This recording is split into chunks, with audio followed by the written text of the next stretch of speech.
जी नमस्कार गाइस, आज मैं निशांत कपूर लेकर आया हूं एक बहुत ही शानदार सी वीडियो PW UGC नेट में। और ये एक स्ट्रैटेजी वीडियो रहने वाली है कि कैसे किस तरीके से आप अपना 2023 का एग्जाम कर सकते हैं पूरी एक्यूरेसी के साथ। जैसा कि आप मेरे सामने देख रहे हैं, how to attempt UGC net 2023 exam with utmost accuracy. देखिए, किसी भी एग्जाम को करने के लिए आपको एक्यूरेट होना बहुत ज्यादा जरूरी है, आपका टाइम मैनेजमेंट वहां पर होना बहुत ज्यादा जरूरी है, वहां पर आप मेंटली प्रेजेंट होने चाहिए, आप बहुत ही दिमाग से शांत होने चाहिए, तभी आप उस एग्जाम को उसकी मेरिट पर कर पाएंगे।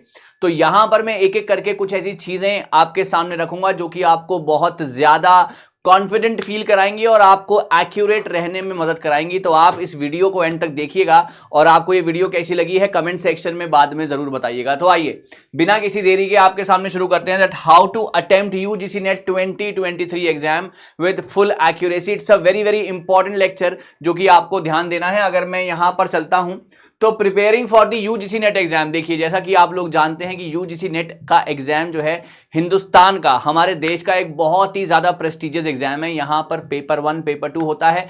पेपर 1 में आते हैं आपके 50 क्वेश्चंस, हर क्वेश्चन 2 नंबर का यानी कि टोटल 100 नंबर। और वहां पर पेपर 2 में आपके 100 क्वेश्चंस, हर क्वेश्चन 2 नंबर का यानी कि 200 नंबर का पेपर, टोटल हो गया 300 नंबर का पेपर। अब 300 में से आपको किस तरीके से अपनी एक्यूरेसी को मेंटेन करना है कि आप मैक्सिमम मार्क्स अटेन कर पाएं, उसके बारे में यहां पर बात करेंगे। क्योंकि एक एक क्वेश्चन, एक एक मार्क, मतलब जो एक एक क्वेश्चन है उसका 2 मार्क्स हमेशा इंपॉर्टेंट है, उससे आपका सिलेक्शन या आपका एक और अटेम्प्ट मायने रखता है। तो मेरी आप सभी लोगों के लिए बस यही प्रेयर है, यही विश है कि इसी बार आप हिंदुस्तान के असिस्टेंट प्रोफेसर बने। चलिए बात को समझने की कोशिश करते हैं, प्रिपेयर करते हैं। अगर आप तो एक सिस्टमैटिक और डिसिप्लिन्ड अप्रोच चाहिए, आप बहुत ही ज्यादा सिस्टमैटिकली जो है चीजों को पढ़ते हुए नजर आने चाहिए, बहुत ही बढ़िया तरीके से आप यहां पर दिखने चाहिए कि आपकी प्रिपरेशन आपको एग्जाम देखते ही पता लगे या उससे पहले जब आप मॉक टेस्ट वगैरह दे रहे हैं तो उससे आपकी समझ इतनी ज्यादा स्ट्रांग हो जानी चाहिए कि आपको कोई और, मतलब एक वो होता है ना, जो एक घोड़ा होता है जो सिर्फ सामने भागता है, उसको सिर्फ अपना टारगेट दिख रहा होता है, तो आपको भी इसी तरीके से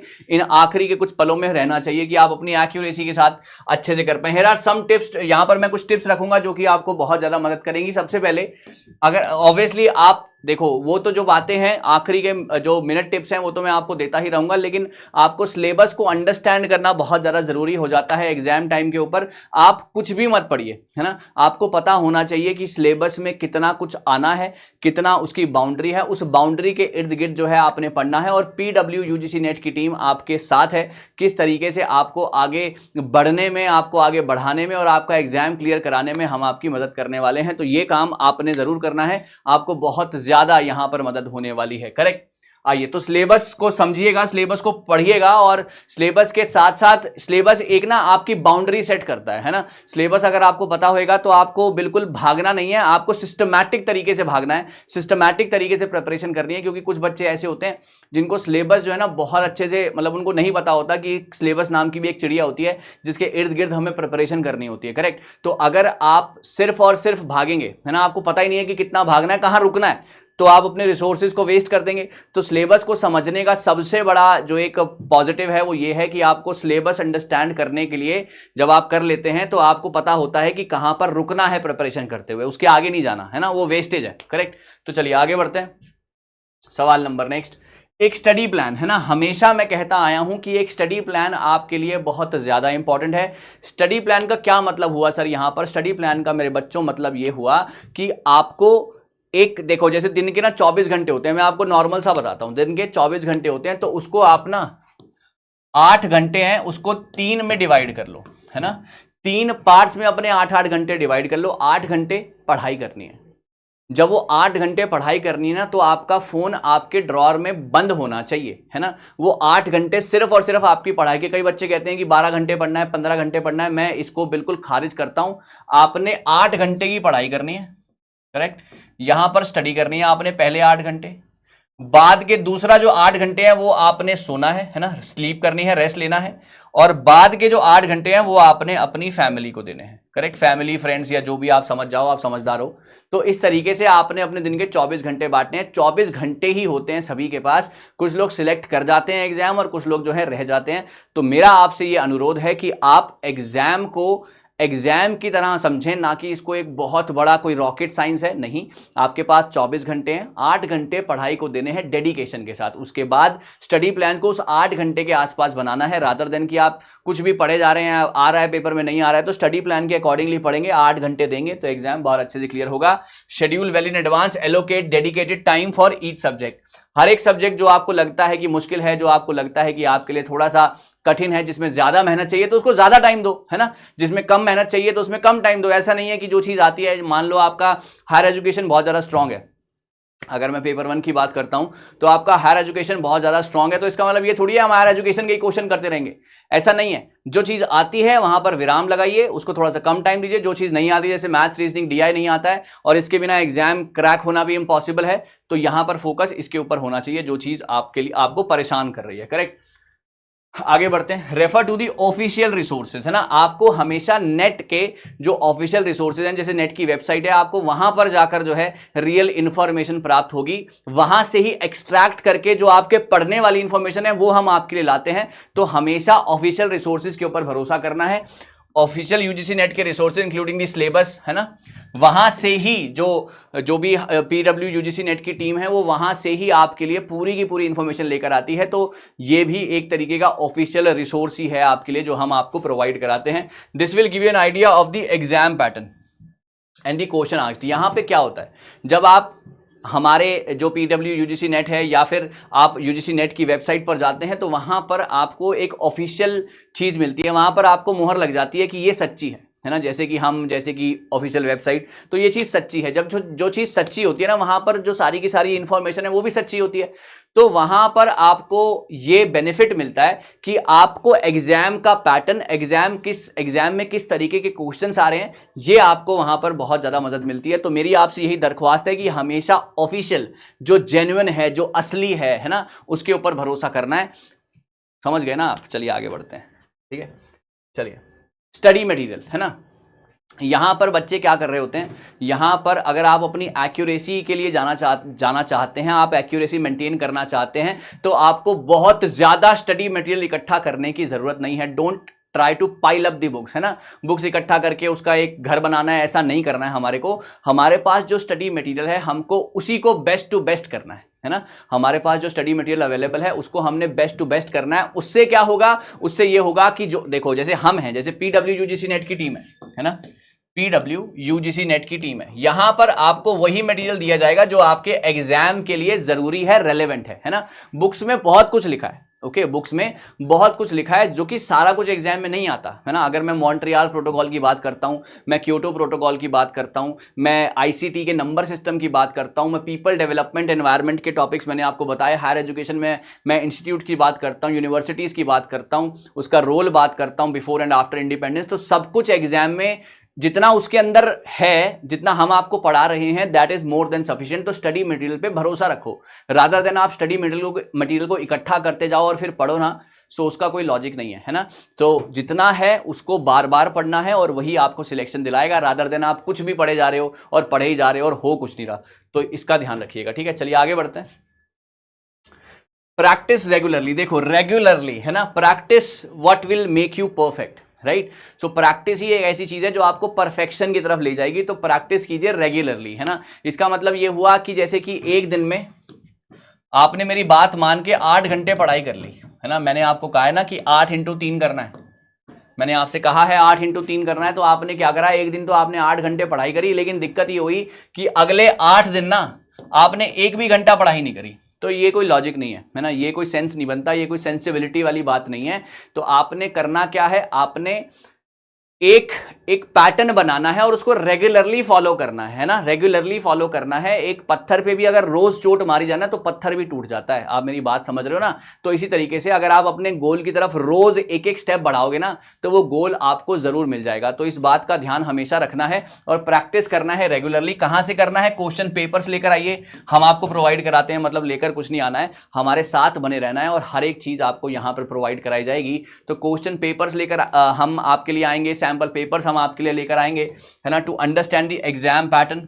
इंप्रूव योर टाइम, हम आपके टाइम को मैनेज करने के आपको तरीके बताएंगे। तो बहुत सारी चीजें हो जाएंगी अगर आप प्रैक्टिस रेगुलरली करेंगे, क्योंकि अगर आप एग्जाम से 2 दिन पहले बैठेंगे प्रैक्टिस करने के लिए और सोचेंगे कि मुझे सब याद रह जाएगा, तो ये तो फिर मतलब you are next to God, है ना, ऐसा बिल्कुल भी पॉसिबल नहीं है। तो आपको आराम आराम से एक एक स्टेप चलना है और एक एक स्टेप से आपकी जिंदगी में ये यूजीसी नेट की बहार जरूर आएगी, और इसी बार आएगी 2023 दिसंबर में फॉर श्योर। ठीक है, चलिए आगे बढ़ते हैं।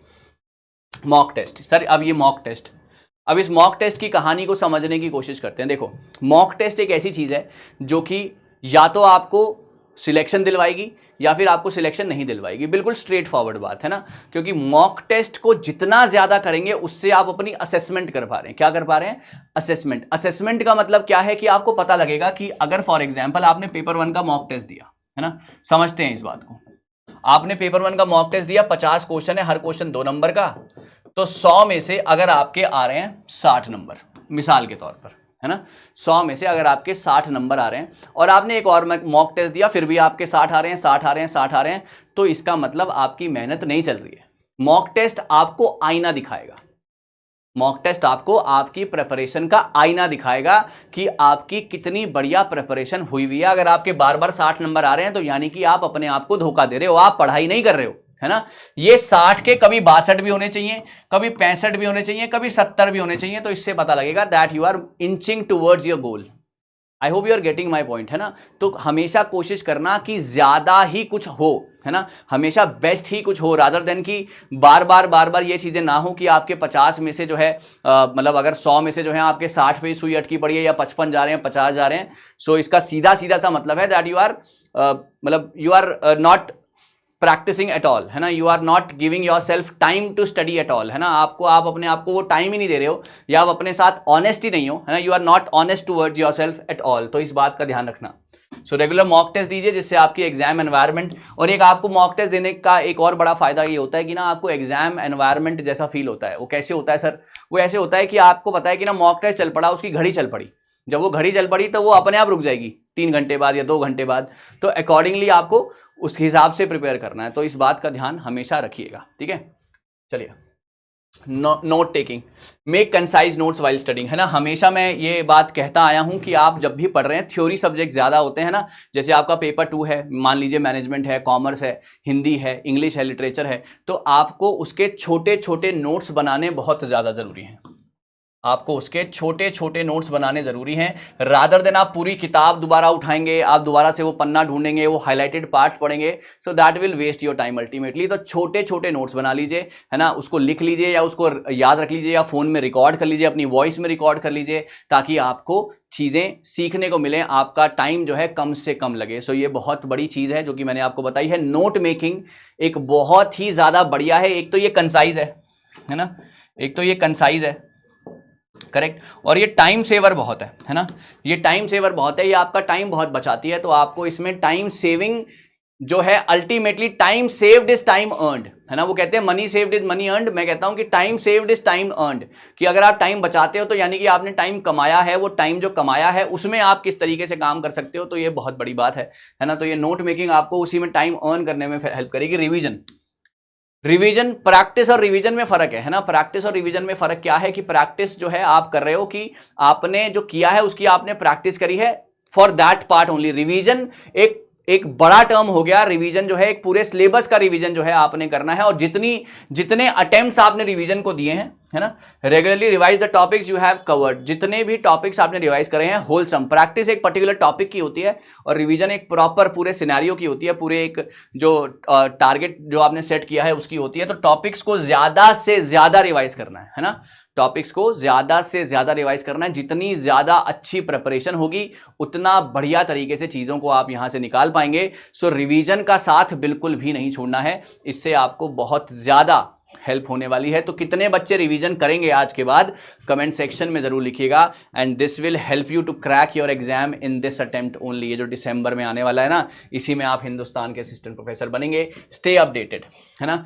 अब यहाँ पर ना कुछ ऐसे सब्जेक्ट्स हैं जैसे कि हायर एजुकेशन हो गया, जैसे कि आईसीटी में कोई नई टेक्नोलॉजी आ गई है ना, पीपल डेवलपमेंट एनवायरनमेंट में कोई आपको डिसीज नया पता लगा या कोई उसका फ्लॉ पता लगा, कोई वायरस नया पता लगा, है ना, तो हायर एजुकेशन में कुछ नई अपडेट आई है रिगार्डिंग यूनिवर्सिटीज, प्राइवेट, डीम्ड और स्टेट, तो ये आपको सारा का सारा पता होना चाहिए। तो आपको इससे अपडेटेड रहना है, सिर्फ आपको अपडेटेड रहना है, रखेंगे आपको हम, है ना। तो अगर आपको अपडेटेड रहना है तो आपके लिए एक ही सोल्यूशन है, that is PW UGC net.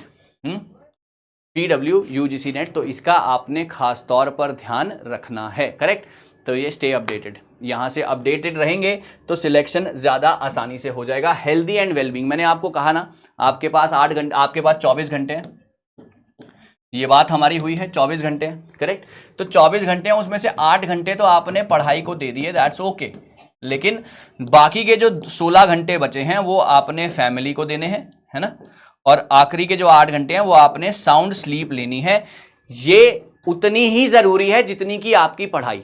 आप ऐसा ना सोचें कि अगर आप सो रहे हो तो आप अपने आप का टाइम वेस्ट कर रहे हो, नहीं, कंडीशन अप्लाई कि अगर जब आपने 8 घंटे पढ़ाई करी है तो आपने इतना सुकून से पढ़ाई करी है, अब आपको कोई गिल्ट नहीं होना चाहिए सोने का। 8 घंटा सोना इज मस्ट, आप मेरी बात को समझो, 8 घंटा सोना इज मस्ट। अगर आप 8 घंटे सो रहे हो दैट मीन्स कि आपने अपने आप को तैयार किया है अगले 16 घंटे के लिए, है ना। सो अपनी वेलबींग का ध्यान रखना है। अगर आप मेंटली साउंड होंगे तो आप अच्छे डिसीजन एग्जाम में ले पाएंगे, आपको ईगो क्लैशेस नहीं होंगे क्वेश्चंस के साथ, ये क्वेश्चन मुझे क्यों नहीं आ रहा, या आपका माइंड डाइवर्ट होने से बचेगा। सो वो तब होगा जब आप मेंटल वेलबींग, आपका जो दिमाग है वो स्थिर होगा और आप बहुत अच्छे तरीके से प्रिपेयर कर चुके होंगे और अच्छे से रेस्ट भी लिया होगा। तो ध्यान रखना, अपनी सेहत का भी ध्यान रखना है, करेक्ट। उसके बाद टाइम मैनेजमेंट, टाइम मैनेजमेंट के तरीके यही हैं कि आपको अपने आप को इस तरीके से टाइम मैनेज करना है कि आपके सारे सब्जेक्ट्स भी पूरे हो जाएं, आपकी सेहत भी बरकरार रहे। और टाइम मैनेजमेंट करने का सही तरीका वही वाला है ना, 8x3 rule, correct, 8x3 rule, 888 rule, है ना। 888 रूल क्या कहता है? 888 रूल यही कहता है कि आपको अपने आप को हर तरीके से, ऐसा नहीं है कि आप दुनिया से कट जाओगे, ऐसा नहीं करना, दुनिया से कटना नहीं है, क्योंकि दुनिया के बिना गुजारा भी नहीं है और दुनिया में ज्यादा इंडल्ज हो गए बर्बादी भी फुल है। तो एक बैलेंस बना के रखना है ना, तो ये वाली बात है। तो time management, time effective during the exam, allocate a specific amount of time to each section and question. हर एक, अगर आप पढ़ाई की, अगर आप क्वेश्चन पेपर की बात करेंगे तो वहां पे हर एक सेक्शन को, हर एक क्वेश्चन को इक्वल टाइम देना है। पैनिक नहीं करना है, टाइम बहुत होता है, ओके, टाइम बहुत होता है, बस उसको यूज करना आना चाहिए, उसको मैनेज करना आना चाहिए। तो उसको मैनेज कैसे करेंगे? ज्यादा से ज्यादा मॉक टेस्ट लगा के, आपको एक आइडिया हो जाएगा कि मेरे को इतना समय लग रहा है, तो जितनी ज्यादा मॉक टेस्ट उतना टाइम मैनेजमेंट बेटर। इस बात का ध्यान रखिएगा जितने भी स्टूडेंट्स आगे देने वाले हैं एग्जाम, ठीक है। स्टे काम एंड कॉन्फिडेंट, अपने आप को ठंडा रखना है ना, अपने आप को ठंडा रखना है, काम रखना है, कॉन्फिडेंट फील करना है। कैसे करना है? वो ऐसे करना है कि जितनी ज्यादा आप जो है एक्टिविटीज में भी इन्वॉल्व होंगे, यानी कि आप स्पोर्ट्स खेलेंगे, आप जिम करेंगे, आप मेडिटेशन करेंगे, और जितना ज्यादा आप फैमिली के साथ टाइम बिताएंगे, और उतना ही टाइम जब आप अपनी पढ़ाई को देंगे तो आप काम एंड कॉन्फिडेंट दोनों रहेंगे, आप पैनिक नहीं करेंगे। मतलब मेंटली आप बहुत ज्यादा स्ट्रांग होने चाहिए। Maintain confidence in your preparation, read the question carefully and answer them. ये कब होगा, है ना, आप क्वेश्चन को रीड तब कर पाएंगे जब आपने ऐसे बहुत प्रैक्टिस करी है ना, या बहुत मॉक टेस्ट लगाए और मेंटली आप बिल्कुल रेस्ट पे हो, मतलब आप बिल्कुल भी परेशान नहीं हो, आप पैनिक नहीं कर रहे हो। तो ये सारी की सारी चीजें जो हैं आपका ध्यान रखेंगी, आपको बहुत ज्यादा फ्यूचर में जो है एक प्लस पॉइंट देंगी कि अगर आप हर तरीके से अपने आप को मेंटेन रखा हुआ है आपने। सो काम एंड कॉन्फिडेंट जरूर रहना है, ठीक है। चलिए, अपने आप का ध्यान रखना, क्योंकि ये एग्जाम जो है ना गाइस, ये एग्जाम जो है सिर्फ ये एक एग्जाम ही है, तो इसको आपने बहुत बड़ा जो है चीजों के लिए नहीं मानना है। और ये आखिरी स्लाइड मेरी ये कहती है कि आपको यहां पर कंसिस्टेंट रहना है ना, और फोकस्ड रहना है अपनी प्रिपरेशन की तरफ, वही आपको सिलेक्शन दिलवाएगा। गुड लक, है ना। अगर आप इस तरीके से प्रिपरेशन करेंगे कि आप हर तरीके से हर एक एस्पेक्ट को अपनी जिंदगी के समय देंगे और प्रॉपर समय देंगे, तो ही पॉसिबिलिटी ये बनती है कि आपका एग्जाम इसी बारी में क्रैक होगा। और मेरी विशेज, मेरी बेस्ट विशेज आपके साथ हैं कि हिंदुस्तान के असिस्टेंट प्रोफेसर आप साल 2023 के दिसंबर महीने में एग्जाम देने के बाद जरूर बनेंगे। Thank you so very much, all the very best. मैं जल्दी ही मिलूंगा एक और बहुत शानदार और जानदार वीडियो के साथ। तब तक के लिए आप अपना ध्यान रखें और जीवन में आप जो भी कर रहे हैं गाइस पूरे ध्यान से करें। Thank you so very much, पूरे दिल से करें। All the best.